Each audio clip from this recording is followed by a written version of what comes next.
ముఖ్య కారణం ఏంటంటే నేను రాష్ట్ర సహకార యూనియన్ మాజీ చైర్మన్ రాజవర్తి సార్, టీఆర్ఎస్ పార్టీ ఆవిర్భావం నుంచి పార్టీకి పనిచేస్తున్న నాయకుని కార్యకర్తలు ప్రస్తుతం గత సంవత్సరం డిసెంబర్ 7వ తారీఖున కొలువు తీరినటువంటి గౌరవ ముఖ్యమంత్రి రేవంత్ రెడ్డి గారి ప్రభుత్వం వచ్చే నెల 7వ తారీఖుకి సంవత్సరం పూర్తి చేసుకుంది. నిన్న గౌరవ ముఖ్యమంత్రి రేవంత్ రెడ్డి గారు మాట్లాడుతూ ప్రజాపాలన సంబురాలు జరుపుదాం రేపటి నుంచి అన్నారు. ప్రజాపాలన సంబురాలు జరుపుతామన్నారు. మరి 11.5 నెలలు అయింది. ఈ సంబురాలు జరుపుతున్న రేవంత్ రెడ్డి గారికి కాంగ్రెస్ పార్టీ మంత్రులకు, కాంగ్రెస్ పార్టీ నాయకులకు,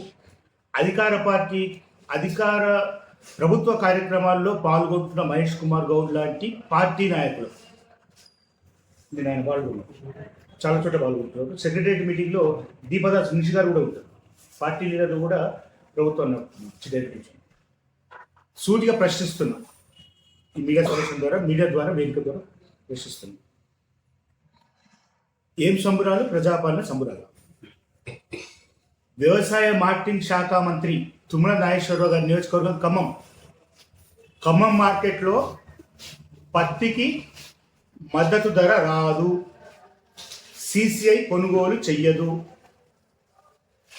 తప్పుడు మిషన్లు పెట్టి పత్తిలో తేమ శాతం 18-20% ఉందని చెప్పి అబద్ధాలు చెప్పి దాన్ని దళారుల పాలు చేసి గిట్టుబాటు ధర కంటే 1000-1500 తక్కువకు అమ్ముకునే పరిస్థితి కల్పించి పత్తి రైతులను నిలువెల్లా ముంచేసింది.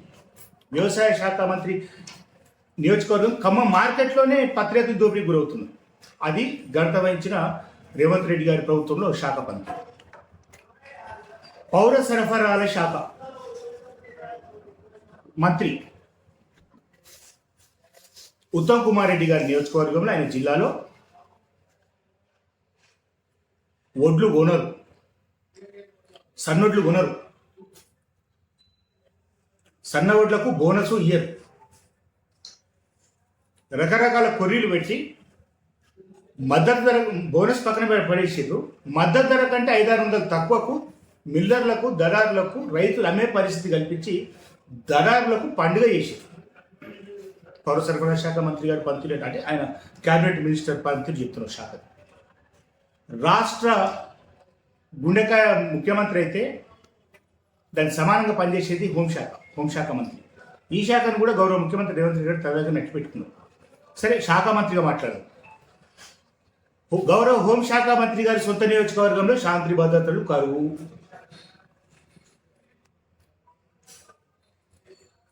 ముఖ్యమంత్రి గారి చేతిలోనే విద్యాశాఖ ఉంటుంది. రాష్ట్రంలో విద్యా వ్యవస్థ మొత్తం సర్వనాశనం. గురుకులాల్లో ఫుడ్ పాయిజనింగ్లు, కలుషిత ఆహారం, గురుకుల పాఠశాల విద్యార్థుల్ని వెంటిలేటర్ల మీద నిమ్స్ లాంటి పెద్ద హాస్పిటల్లో పట్టణం తీసుకొచ్చి ట్రీట్మెంట్ చేసే పరిస్థితి. గురుకుల పాఠశాలలు చదువుకోని ఎవరు? దళితులు, గిరిజనులు, బీసీల పిల్లలు, పేద వర్గాల పిల్లలు. వీళ్ళకున్న కమిట్మెంట్ అది. సంబురాలకు సంబంధించి ఇది. ఎందుకంటే అన్ని శాఖల వైఫల్యం రేవంత్ రెడ్డి గారి గొప్ప మంత్రివర్గం, ఈ ప్రభుత్వ గొప్పతనం. అన్ని శాఖల వైఫల్యం. ఇప్పుడు నేను చెప్పిన అన్ని కూడా చూడండి: విద్యాశాఖ, హోంశాఖ, పౌర సరఫరాల శాఖ, వ్యవసాయ మార్కెటింగ్ శాఖ, ఇంచుమించు అన్ని శాఖల పనితీరు ఇట్లే ఉంది. ఏ విధంగా చూసుకుని విద్యుత్ శాఖలో అయితే మీకు అందరికి తెలిసిన విషయమే. ఉదయం నుంచి ఒక 24 గంటల రౌండ్ ద క్లాక్లో ఎన్నిసార్లు పవర్ కట్ అవుతుందో మీకు అందరికి తెలుసు. ఉదయం పిల్లలు స్కూల్కి రెడీ చేసే టైంలో పవర్ కట్ ఉంటుంది. ఊకే పవర్ ట్రిప్ అవడం మూలన మళ్ళీ ఇన్వర్టర్లు, బ్యాటరీల, జనరేటర్లకు పండుగ కాలం వచ్చింది. ఈ రేవంత్ రెడ్డి గారి ప్రభుత్వంలో సంబరాలు చేసుకోవాల్సింది ఎవరంటే ఇన్వర్టర్లు అమ్మేటోళ్ళు, బ్యాటరీలోళ్ళు, జనరేటర్లు కిరాయిలకు ఇచ్చేటోళ్ళు, జనరేటర్లు అమ్మకందారులు, వాటి మెకానిక్లు. ట్రాన్స్ఫార్మర్లు కాలిపోవడం మొదలైంది. వ్యవసాయంతో సంబంధం ఉన్నటువంటి మిత్రులు ఉన్న మీడియా మిత్రులు ఉంటే గమనించాల్సిన విషయం. మోటార్లు కాలిపోతున్నాయి. ఇది ఈ ప్రభుత్వ గొప్పతనం. ఇందుకోసమా సంబురాలు చేసుకోవాలి రేవంత్ రెడ్డి గారు అని సూటిగా ప్రభుత్వాన్ని బీఆర్ఎస్ పార్టీ పక్షాన ప్రశ్నిస్తున్నాము. One is complete. Second one, media మిత్రులందరికీ ఒకటి వీడియో చూపిస్తాను. ఈ పాయింట్ ఏంటంటే, చెప్పేవి శ్రీరంగ నీతులు, ప్రతిపక్షంలో ఉన్నప్పుడు చెప్పేవి శ్రీరంగ నీతులు, అధికారంలోకి వచ్చినాక చేసేవన్నీ దగులుబాజీ పనులు. ఇది ఎవరికి పనిపిస్తుంది అనేది ఈ వీడియో చూసిన తర్వాత మీకే అర్థమైంది. ప్రతిపక్షంలో ఉన్నప్పుడు శ్రీరంగ నీతులు మాట్లాడారు, అధికారంలోకి వచ్చినాక చేస్తున్నామని దగులుబాజీ పనులు. అది ఎవరు మాట్లాడారు, అది ఎవరికి అన్వయించబడుతుందో మీరే ఈ వీడియో చూసిన తర్వాత చూడండి.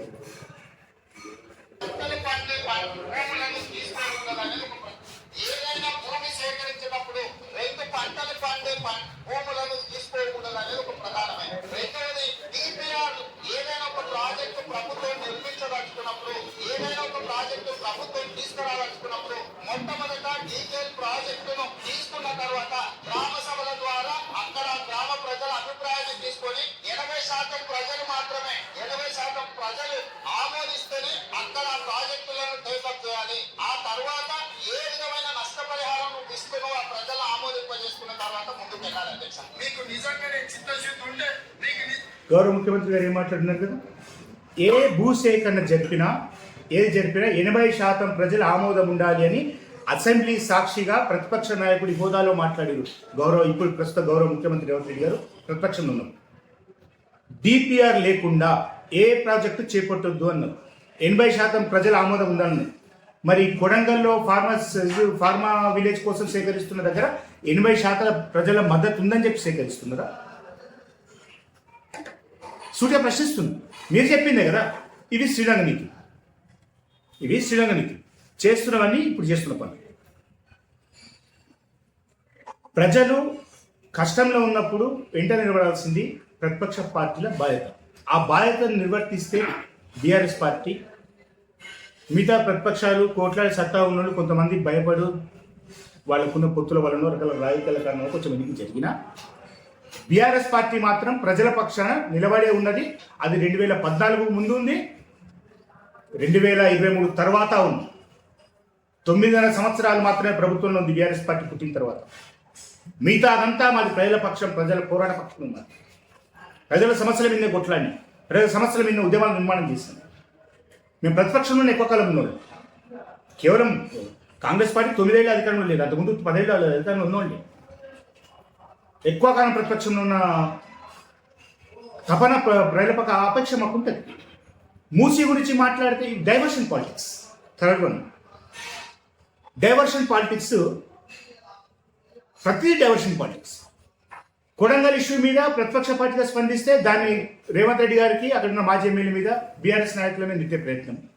అయ్యా రేవంత్ రెడ్డి గారు, సాగునీటి కోసం, తాగునీటి కోసం, పరిశ్రమలకు నీళ్ళ అవసరాలు తీర్చడానికి 55 టీఎంసీల కెపాసిటీ తోటి మల్లన్న సాగర్ నిర్మాణం చేస్తుంటే ఆ రోజు ప్రజలు రిజిస్ట్రేషన్ చేస్తే మీరే వెళ్ళి 2 రోజుల పాటు ఆందోళన కార్యక్రమాలు చేసి అక్కడ నిరాహార దీక్ష చేసిర్రు. ఆ రోజు మేమేమన్నా మీ మీద, మా ప్రభుత్వం బీఆర్ఎస్ పార్టీ ప్రభుత్వం, కేసీఆర్ గారి ప్రభుత్వం మీ మీద ఏమైనా కేసులు పెట్టిందా? మిమ్మల్ని ఏమైనా అరెస్ట్ చేసిందా? మీకు వ్యతిరేకంగా మేమేమన్నా ప్రచారం చేస్తున్నాం? ప్రతిపక్షాన మాట్లాడుతున్నారు. మా బాధ్యత ఏంటి? భూమి కోల్పోతున్న వాళ్లకు అంతో ఇంతో సంతోషం. భూమితో ఉన్నటువంటి అనుబంధం ఎవరు వెలగట్టలేదు. ఒక రైతుకు, పేదవాడికి, గ్రామీణ ప్రాంత ప్రజలకు. పట్టణంలో ఉన్న వాళ్ళము ఒకటి అమ్మ చూడుకోవచ్చు, కానీ ఊర్లో ఉన్న వాళ్ళు భూమితో ఉన్నటువంటి సంబంధం అది. ఆ విషయం ముఖ్యంగా రేవంత్ రెడ్డి గారికి ఎక్కువ తెలుసు. ఆ విషయం తర్వాత చెప్తాను నేను. ఇది కేసీఆర్ గారి ప్రభుత్వం 9.5 ఏళ్ళలో.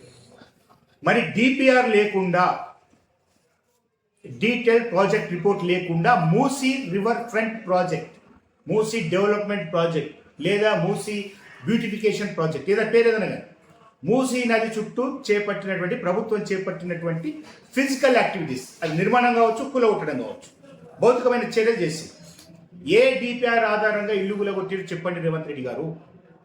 కాంగ్రెస్ ప్రభుత్వం సూటిగా ప్రశ్నిస్తున్నారు. దాని మీద మాట్లాడితే బీఆర్ఎస్ వాళ్ళు 5,000 ఇచ్చి తిట్టిపిస్తున్నారు ముఖ్యమంత్రిని అని చెప్పి మంత్రులే మాట్లాడతారు.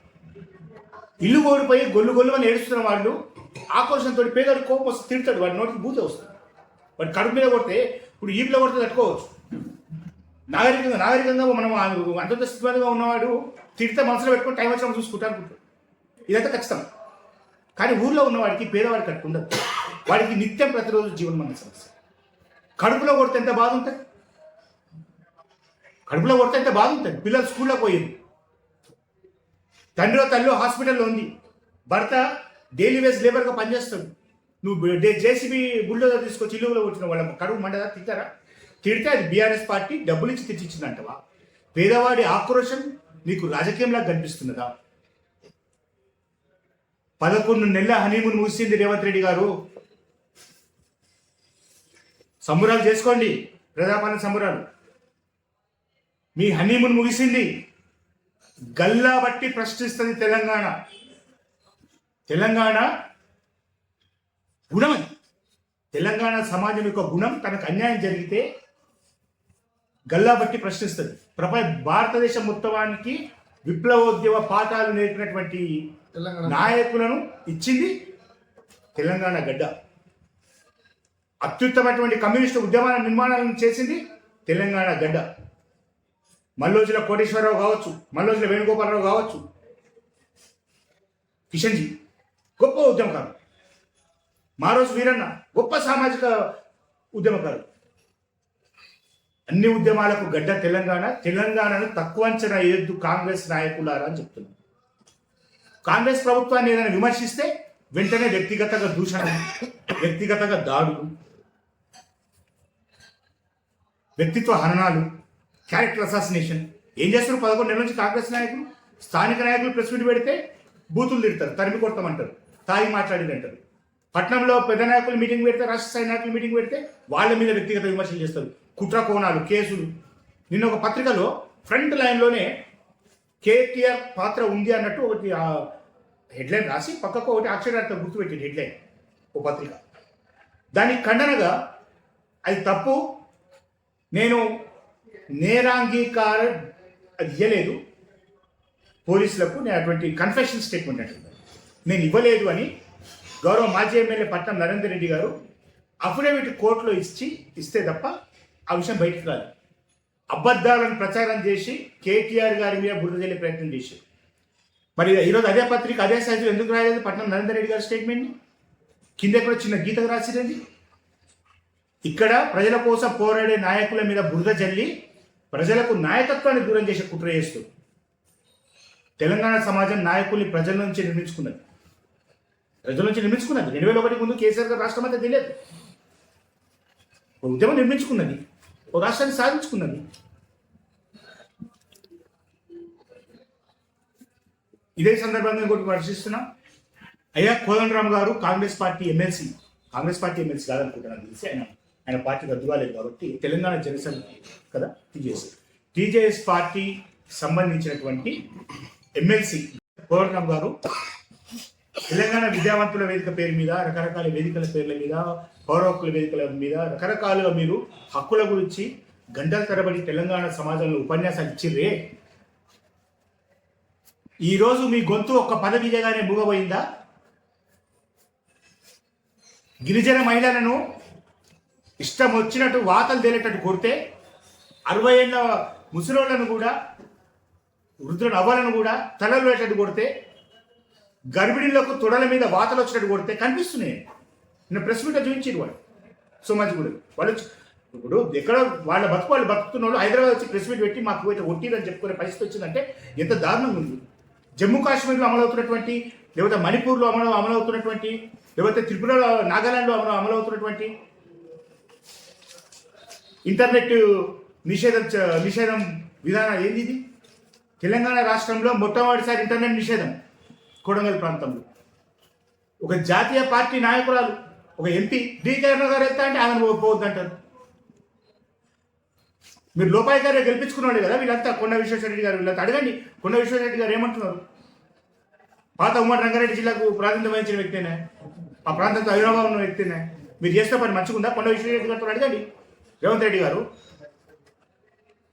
మీ అన్నగారు యనుమల తిరుపతి రెడ్డి గారు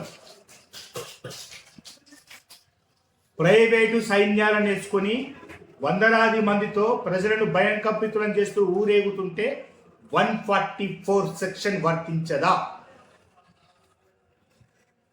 తిరుపతి రెడ్డికి 144 సెక్షన్ వర్తించదా? చట్టాలు పేదలకైనా? తిరుపతి రెడ్డి గారు కనీసం గ్రామ పంచాయతీ వార్డు మెంబర్ కూడా కాదు, ప్రభుత్వంలో ఏదో ఒక పదవి చేసినోడు కూడా కాదు, ఏ పార్టీలో బాధ్యతలు ఉన్నోడు కూడా కాదు. తిరుపతి రెడ్డికి ఐఏఎస్లు సాగిలబడి స్వాగతాలు పలకడం అంటేనే ప్రజాస్వామ్యం ఎటువైపు పోతుందో తెలంగాణలో 11 నెలలను అవగతమే. రేవంత్ రెడ్డి గారు మూసి సుందరీకరణ పేరుగా కూలగొడుతున్న ఇళ్లలో కూడా 98% దళితులు, గిరిజనులు, బీసీలు ఇల్లు. ఎందుకంటే జిహెచ్ఎంసీలో పారిశుద్ధ్య కార్యక్రమాల్లో పాల్గొంటున్న వాళ్ళు దురదృష్టానికి 75 సంవత్సరం తర్వాత కూడా దళితులే ఎక్కువ ఉన్నారు, గిరిజనులే ఎక్కువ ఉన్నారు. వాళ్లకు వేలు కట్టి కిరాయిళ్లలో హైదరాబాద్ లాంటి మహానగరంలో ఉండలేరు కనుకనే గుడిసెనో 4 రేకులు వేసుకుని సిమెంట్ కొత్త ఇల్లు కట్టుకున్నారు. వాళ్ళ ఉసురు పోసుకుంటున్నాం రేవంత్ రెడ్డి. ఈ సుందరీకరణ తర్వాత వాళ్ళ కడుపు శోకం చూడు. హనీమూన్ ముగిసింది, రేవంత్ ప్రశ్నిస్తూనే ఉంటాం. ప్రజా గొంతుకగా బీఆర్ఎస్ పార్టీ నిలబడుతుంది, కలబడుతుంది. ఇందులో ఎటువంటి తడబాటు ఉండదు. మేము నిలబడతాం, కలబడతాం. హనీమూన్ అయిపోయింది, ముందుంది ముసళ్ళ పండుగ. ఇప్పుడే మాట్లాడుతున్నాను భాష ముఖ్యమంత్రి గారి గౌరవం. ఇది ముఖ్యమంత్రి గారి నోరా, మూసి నాలానా? ఏంది మాటలేంది?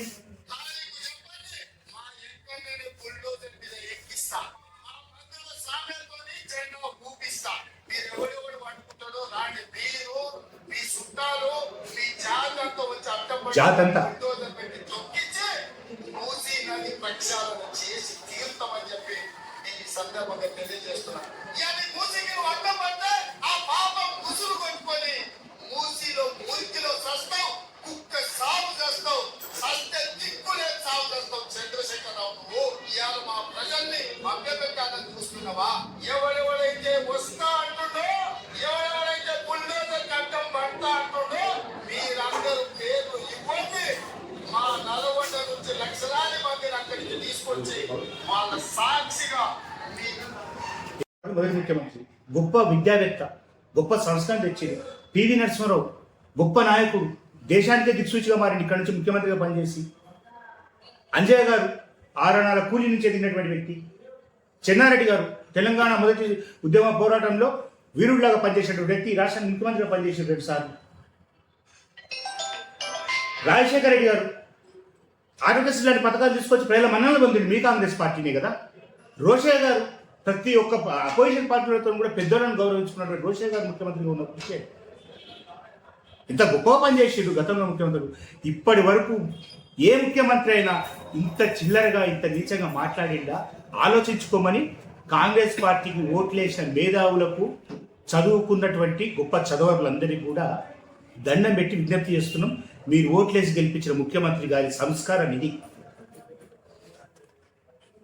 ఇప్పటికైనా రేవంత్ అనే బూజులు వదిలించుకుంటేనే కాంగ్రెస్ పార్టీకి భవిష్యత్తు ఉంటుంది.